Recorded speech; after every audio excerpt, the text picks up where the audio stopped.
दोस्तों, राजस्थान जहां रंगों और संस्कृति का एक ऐसा अनूठा संगम आपको दिखाई देता है, जहां बस कोई एक बार आ जाए तो उसका मन यहाँ के धोरों और आबो हवा में ही रम जाए। यहाँ का खान पान, रहन सहन, सब कुछ एक अलग अंदाज लिए हुए है और वही यहाँ की रवायतें यानी कि परंपराएं, संस्कृति, सामाजिक ताना बाना कुछ ऐसा है कि कभी कभी इस राजस्थानी गौरव के पीछे कुछ दर्द छिपे रह जाते हैं। जैसे कि बात करें घूंघट प्रथा की, जो सुनने में तो बहुत छोटा सा शब्द लगता है, लेकिन किसी ने कभी सोचा भी नहीं होगा कि उसकी वजह से कितनी महिलाएं जाने एक ऐसे आदमी का शिकार बनती चली गई जिसे कभी किसी ने नहीं देखा हो। जी हाँ, क्राइम स्टोरी में आज कहानी चोर जमाई राजा की, जिसने 1985 से लेकर साल 2003 तक 250 से ज़्यादा महिलाओं को अपना शिकार बना दिया। आप में से ज़्यादातर लोगों ने ये नाम कभी सुना भी नहीं होगा, लेकिन 90 के दशक में इस नाम का जोधपुर, बाड़मेर, इन गांवों में ज़बरदस्त खौफ था और इसकी वजह था सिर्फ एक शख्स जो नवविवाहिता के पीहर में उसका पति बनकर पहुंच जाता था, उनका रेप करता, सुबह होने से पहले उनके सारे गहने और रुपए लेकर फरार हो जाता। बहरूपिया इस तरह वारदात को अंजाम देता था दोस्तों कि महीनों तक नवविवाहिता और उसके पीहर वालों को यह पता ही नहीं चलता था कि उनके साथ क्या हो गया है, और जब पता चलता तो वो बदनामी के डर से आप बीती किसी को नहीं बता पाते। अब कुछ लोग पुलिस के पास भी पहुंचे तो अधिकतर ने महज ज़्यादातर चोरी और लूटपाट के मामले ही उसके खिलाफ दर्ज कराए, क्योंकि इज्जत का भी सवाल था। इक्का दुक्का केस को छोड़ दें अगर, तो किसी ने भी रेप का मुकदमा नहीं दर्ज कराया। लोकलाज काफ़ी महत्वपूर्ण रहती ही है। तो 25 सालों में उसके खिलाफ अलग अलग थानों में करीब 19 मामले दर्ज हुए। पुलिस ने उसे कई बार पकड़ा, लेकिन हर बार वो कुछ समय जेल में रहता और बाद में छूट जाता और फिर निकल पड़ता किसी नई वारदात को अंजाम देने। ये कुछ 1985 की घटना है दोस्तों। जोधपुर के छोटे से गांव की रहने वाली 17 साल की अनीता, जो कि मैं आपको बदला हुआ नाम बता रही हूँ, 13 साल की वो थी जब उसकी शादी बाड़मेर के राजेश, जो कि बदला हुआ नाम ही है, उससे बड़ी धूमधाम से कर दी गई। तब राजस्थान में बाल विवाह आम बात थी। गौना बाद में बालिग होने पर करवाया जाता था। तब तक वो लड़कियां जो थी वो पीहर में ही रहती थी। अब साहब एक शाम होती है और घर का दरवाज़ा एकदम खटखटाया जाता है, दस्तक देता है कोई ना। घर में महिलाएं चौंक जाती है कि अरे इस वक्त कौन आया होगा। देखते हैं तो चौखट पर एक अनजान शख्स दिखाई देता है। अब उस वक्त घर में जो लड़की थी जिसकी बात हम कर रहे हैं, दुल्हन जो थी, बाल विवाह जिसका हुआ था, वो उसकी माँ और चाची ही थी। कुल मिलाकर पुरुष जो थे उस घर के, वो सब काम से दूसरे गांव गए होते। महिला एकदम सकपका गई कि क्या बात करें, कैसे करें, जानते ही नहीं हैं। लेकिन फिर भी घूंघट निकाले हुए जो दुल्हन थी, उसकी माँ ने उस शख्स से परिचय पूछ ही लिया कि जी कौन। एक ठहरी हुई सी खामोशी के बाद जवाब आता है, मुझे नहीं पहचाना, मैं आपका जमाई राजेश। और अब जवाब सुनते ही जो दुल्हन थी अनीता, उसकी माँ को थोड़ी शर्मिंदगी हो गई कि अरे कैसे वो अपने जमाई को नहीं पहचान पाई। बेचारी पहचानती भी कैसे। शादी के वक्त माँ, चाची और वो दुल्हन जो थी वो खुद, उन्होंने लंबा घूंघट जो निकाल रखा था, जो कि राजस्थान में बड़ी आम बात है। आज भी महिलाएं जो है वो घूंघट में रहती हैं। खैर, अब घर में जमाई साहब आ गए थे। माँ, चाची सब खूब अब वक्त में लग गए। खूब बढ़िया बढ़िया पकवान बनाए गए, मनुहार की गई, और क्योंकि बेटी शादीशुदा तो थी ही, इसलिए घर के सबसे अच्छे कमरे में बेटी और जमाई के रुकने का इंतजाम किया गया। अब साहब सुहाग रात के अगली सुबह देखा तो जमाई राजेश गायब था घर से। सभी सोच में पड़ गए, हर तरफ देखा, ढूंढा। तीनों को लगा कि कोई ज़रूरी काम आ गया होगा। मन में डर भी लग गया कि अरे कहीं कुछ इंतज़ाम में कमी तो नहीं रह गई, तो जमाई साहब नाराज़ तो नहीं हो गए। बहरहाल सोच लिया कि कोई ज़रूरी काम आ गया होगा तो बिना बताए चले गए होंगे, बात आई गई होगी। कुछ 1 महीना लगभग बीता होगा और दुल्हन अपनी माँ और चाची के साथ मंदिर से लौटती है। एक दिन घर में कदम रखते ही अचानक सामने देखा तो एक शख्स बैठा था।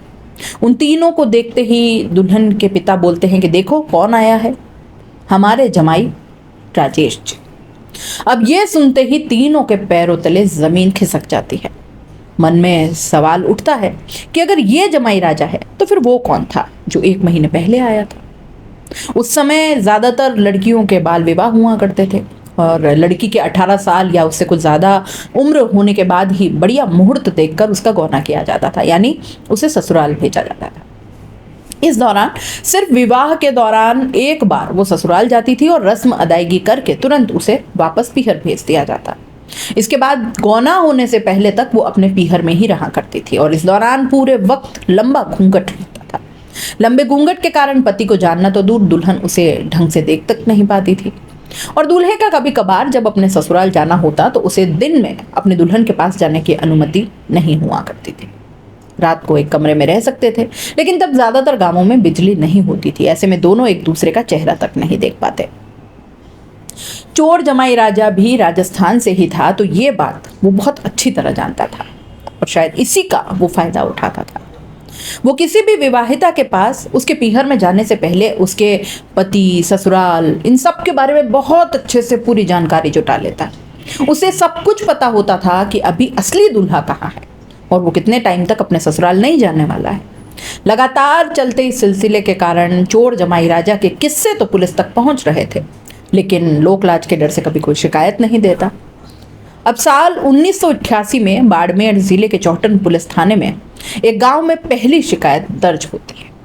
पुलिस रिकॉर्ड के अनुसार एक लड़की की कुछ टाइम पहले ही शादी होती है, लेकिन गौना होना बाकी था। वो पीहर में ही रह रही थी क्योंकि अब चोर जमाई राजा का तरीका तो सेम था, तो यहाँ भी यही हुआ। एक दिन एक शख्स उसका दामाद बनकर घर आता है। अब वो आया तब घर में अधिकतर उसी तरह फिर महिलाएं और बच्चे ही थे। पुरुष किसी काम से घर से बाहर गए हुए थे। घूंघट के चलते महिलाओं ने दामाद को पहले कभी ढंग से देखा नहीं था और जब उसने खुद को दामाद बताया तो फिर महिलाएं सभी मान गई और उसके आओ भगत में लग गई और रात में घर वालों ने उस शख्स का सोने का इंतजाम घर की बेटी, जिसका पति वो बनकर आया था, उसके ही कमरे में कर दिया। नवविवाहिता ने भी उसे पति मान लिया था। रात में ही उसने नवविवाहिता को अपनी मीठी मीठी बातों के जाल में फंसाया और कहा कि जरा सज धज कर आओ, गहने पहनो, तैयार होकर आओ। दुल्हन तैयार होकर आई साहब, गहने पहन लिए। तो कहा कि ये कैसे गहने हैं तुम्हारे, थोड़े पुराने हो गए हैं, पुराने डिजाइन के हैं, मुझे दे दो, अगली बार आऊंगा तो नई तरह के, नई डिजाइन के बनवा कर ले आऊंगा। दूल्हे द्वारा ही गहने दिए गए थे तो गहने देने में कोई आपत्ति का तो सवाल उठता नहीं था। जमाई राजा ने उसके सारे गहने ले लिए और फिर यहाँ भी वही हुआ जिसका डर था। कुछ दिन बाद असली दामाद घर पहुंचा। इस बार भी घर की औरतें घूंघट के कारण शक्ल देख नहीं पाई। दिन भर दामाद की आओभगत की गई और रात होते ही जब उसे पत्नी के कमरे में भेजा गया, कमरे में अंधेरा तो था ही, बातों ही बातों में दुल्हन ने अपने पति से गहनों के बारे में पूछ लिया कि आप वो नई डिजाइन के गहने लाने वाले थे ना, लाए नहीं? तो पति चौंक गया क्योंकि उसे तो गहनों के बारे में कोई जानकारी थी ही नहीं, क्योंकि गहने तो चोर जमाई राजा लेकर गया था।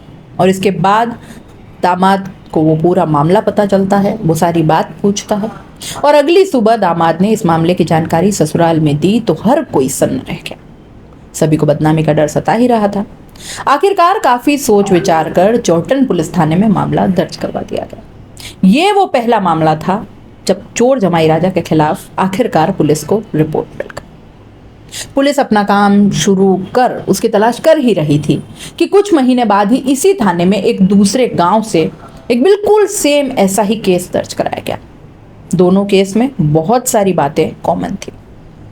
चोर जमाई राजा उन्हीं घरों में दामाद बनकर पहुंचा जो दूर दराज की ढाणियों में बिल्कुल एकांत में बने हुए थे, जिन घरों में पुरुष किसी काम की वजह से बाहर गए हुए थे। जब वो वहां पहुंचा तो घर में अधिकतर महिलाएं या बच्चे थे जिन्हें उसने खुद को उनका दामाद बताया था। घूंघट प्रथा के चलते दोनों ही घरों की महिलाओं ने कभी पहले ढंग से अपने दामाद को देखा ही नहीं था, तो वो उसकी बातों में आसानी से आ गई।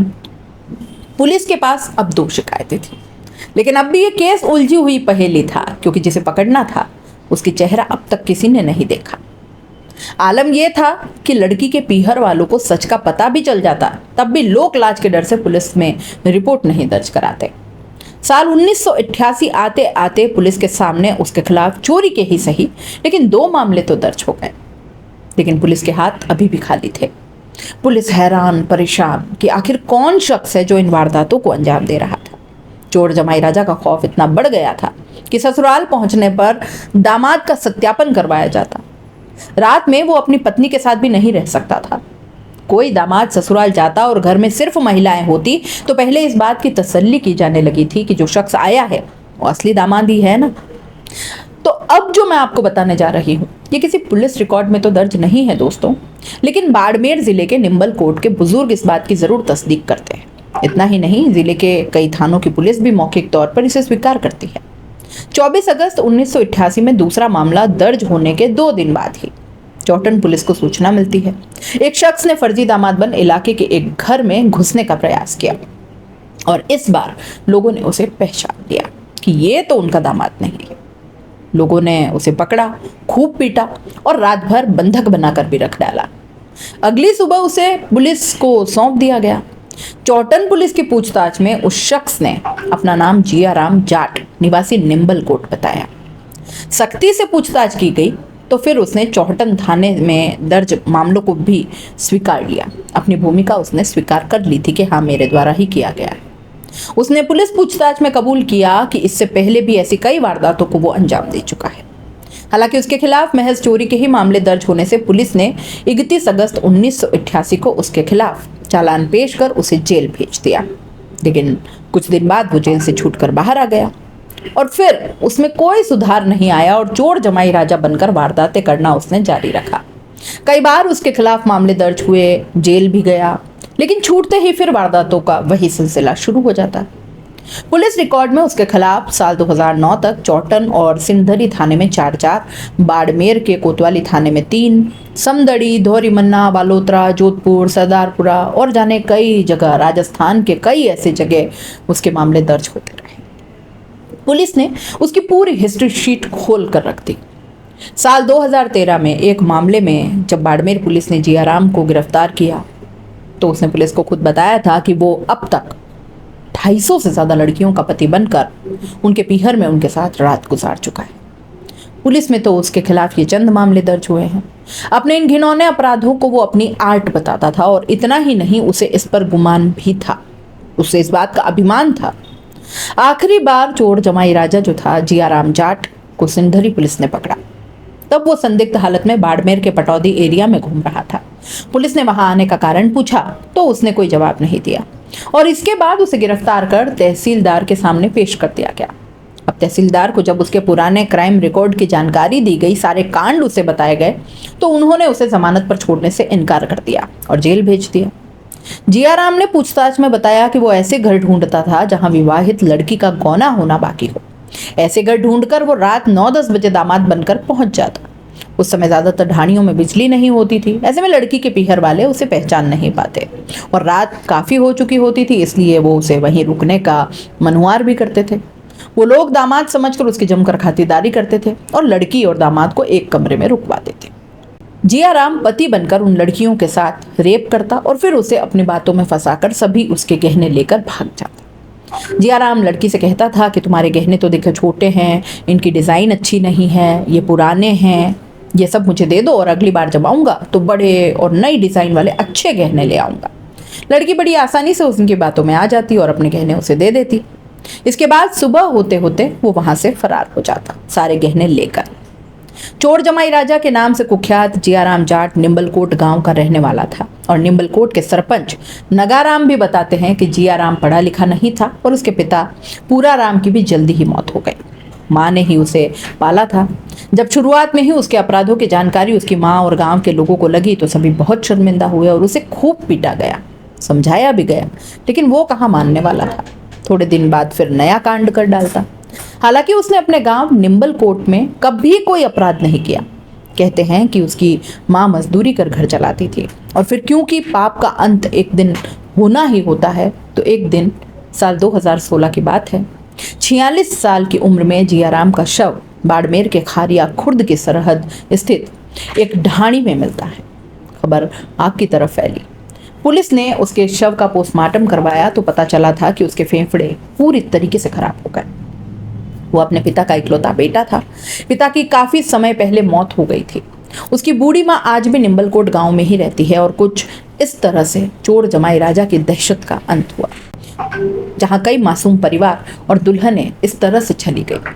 आपको ये जुर्म की दुनिया की ये क्राइम स्टोरी कैसी लगी? अपनी राय कमेंट बॉक्स में बताइएगा और ऐसी ही अलग अलग क्राइम स्टोरीज के लिए चैनल को लाइक, शेयर और सब्सक्राइब जरूर कर लीजिएगा। मैं जयश्री नागरा, क्राइम स्टोरी के लिए।